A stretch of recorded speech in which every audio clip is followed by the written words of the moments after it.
आप देख सकते हैं कि इस पोखरे में 2 लोगों की मौत डूबने से हुई है। तो वहीं आपको बता दें कि ये बहुत ही दर्दनाक घटना है, जहां 2 लोगों की मौत पोखरे में डूबने से हुई है। तो वहीं आपको बता दें कि ये घटना मधुबनी जिला के अंधराठारी प्रखंड के तिलैक्वारपट्टी गांव में हुई है, जहां अहले सुबह 2 लोगों की मौत पोखर में डूबने से हुई है। तो वहीं आपको बता दें कि ये घटना कैसे घटी है, इसके संदर्भ में हम आपको बताते हैं कि जैसे ही पता चली कि पोखरा में मछली मारने वाली दवाई दी गई है और इसकी भनक लोगों को लगी, तो वहीं अहले सुबह रजनपुरा गांव के मल्लिक परिवार के एक बच्चा माछ पकड़ने के लिए पोखरा में गए थे, जहां उनकी मौत पोखरा में डूबने से हुई है। तो वहीं उनके चाचा भी मछली पकड़ने गए थे, तो उन्होंने बचाने का प्रयास किया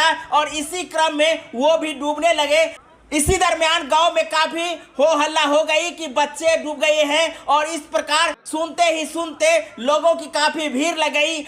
जैसा कि यहाँ लोगों ने कहा है कि जब उस बच्चे को बचाने के लिए अयोधी मल्लिक गए थे तो वो भी डूबने लगे। लोगों की साहस नहीं हुई दोबारा कि उनको भी बचाने के लिए कोई आगे निकले, क्योंकि जब उस बच्चे को बचाने के लिए अयोधी मल्लिक गए थे तो वो भी डूबने लगे हैं, और अंत में वो डूब गए। चूंकि बहुत ही गहरी पोखरा है, और इस पोखरा में जिस प्रकार से मछली मारने के क्रम में 2 लोगों की मौत हुई है, तो वहीं इस घटना को लेकर काफी सन्नाटा छा गई है।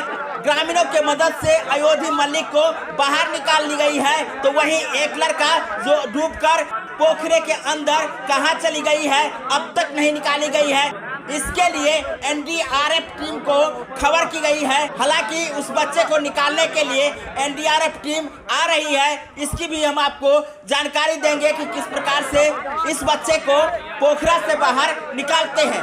तब तक के लिए बता दें कि ये घटना अंधराठारी थाना के अंतर्गत तिलैक्वारपट्टी गांव में नबकी पोखरा में हुई है।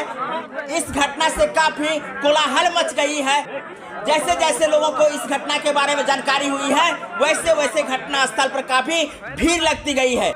आपने देखा कि किस प्रकार की दर्दनाक घटना मधुबनी जिला के अंधराठारी थाना अंतर्गत क्वारपट्टी तिलई गांव में घटी है, जहां सुबह सुबह मछली मारने के लिए लोगों की भीड़ नबकी पोखरा में लगी थी। तो वहीं इस भीड़ में 2 लोगों की मौत हो गई है, और इस मौत के बाद जो सन्नाटा छाई है वो आप देख सकते हैं। हालांकि एनडीआरएफ की टीम आ रही है, आने के बाद हम आपको बताएंगे कि किस प्रकार से एनडीआरएफ की टीम इस बच्चे को पोखरे से बाहर निकालती है।